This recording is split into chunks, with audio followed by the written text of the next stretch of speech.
নাতির আগমনে ঘোড়ার গাড়িতে চড়ে বর্ণাঢ্য শোভাযাত্রা বের করেন নানা আব্দুল হান্নান। নাটোর প্রতিনিধির তথ্য ও ভিডিও নিয়ে বিস্তারিত প্রতিবেদন।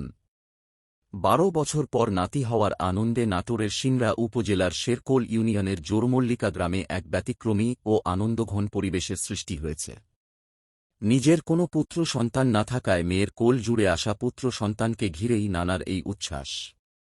উপজেলার শেরকোল ইউনিয়নের জোরমল্লিকা গ্রামের বাসিন্দা আব্দুল হান্নানের একমাত্র মেয়ে পান্না খাতুনের ঘর আলো করে দীর্ঘ ১২ বছর পর জন্ম নিয়েছে এক পুত্র সন্তান। দীর্ঘ প্রতীক্ষার পর নাতিকে কাছে পেয়ে নানার আনন্দের যেন বাঁধ ভেঙেছে। এই অশেষ খুশিতে নানা আব্দুল হান্নান আয়োজন করেন এক বর্ণাঢ্য অনুষ্ঠানের। ৭ মাস বয়সী নাতি আব্দুর রহমান বিন মুসালিমকে নিয়ে নানা যেন খুশিতে আত্মহারা। পরিবারের এই খুশির মুহূর্তটিকে স্মরণীয় করে রাখতে তিনি নাতিকে এক সুসজ্জিত ঘোড়ার গাড়িতে চড়িয়ে বর্ণাঢ্য শোভাযাত্রা বের করেন। নিজের গ্রাম জোরমল্লিকা থেকে জামাইয়ের গ্রাম শাহবাজপুর পর্যন্ত এই ঘোড়ার গাড়ির বহরটি নাচগান ও বাদ্যযন্ত্রের তালে তালে এগিয়ে যায়। আনন্দের এই বিশেষ দিনে নানা আব্দুল হান্নান প্রায় ৩,০০০ পিস মিষ্টি বিতরণ করেন। আমার ১২ বছর পর আমার বাচ্চা হয়েছে, তো আমার বাবার ছেলে নাই, তাই আমার ছেলে হয়েছে, তাই আমার বাবা শখ করে এই শখটা পূরণ করছে আর কি।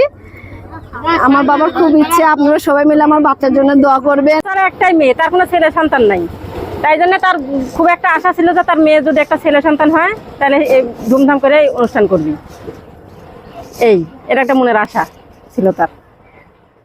ওই তো লাতিনের বাচ্চা হয় না, সে একটা বাচ্চা হচ্ছে, আমার ভাই একটা আফসোস করছে যে ঘোড়ার গাড়ি দিয়ে ইংরেজি বাইজ দিয়ে এটা আমার লাতিক মিষ্টি দিয়ে বিতরণ করবো।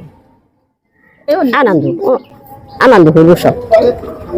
ওই সাল হওয়ার সময় আমার মামা শুরু করছিল যে আমার একটা নাতি হলে পারে ঘোড়ার গাড়ি অথবা ইংরেজি বাস দিয়ে আমরা মিষ্টি বিতরণ করবো, এই জন্য আমরা অনুষ্ঠান করছি। এছাড়া অন্য কিছু না, বুঝছেন। ভাইগিনা হয় ৮-৯ বছর হচ্ছে মেয়ের বয়স। তারপর একটা ছেলে হচ্ছে, আমার শাশুড়ির খুব শখ ঘোড়ার গাড়ি করে লাতিক নিয়ে যাবো আর মিষ্টি দিব বাইরে দিয়ে, খুব শখে আনন্দিত আমরা আজকে ভালেসরে যাচ্ছি। আনন্দ করছি, রাস্তা দিয়ে মিষ্টি বিতরণ করছি, সবাই দোয়া করবে এবং মানুষজন দেখিচ্ছে, লাতিগুলো ঘুরছি গ্রামের উপর দিয়ে, লোকজন দেখিচ্ছে, আমাদের একটা খুব আনন্দ লাগছে। খুবই ভালো লাগলো, একটা ব্যতিক্রম। প্রথম দেখলাম যে মানুষ একটা পুত্র সন্তানের আনন্দে এই গাড়ি করে মিষ্টি নিয়ে মানুষকে পথচারীকে যে পথে যাচ্ছে এবং প্রতিবেশী যারা আছে পথে যারা বসবাস করছে তাদেরকে মিষ্টি খাচ্ছে। খুব ভালো লাগলো, ধন্যবাদ।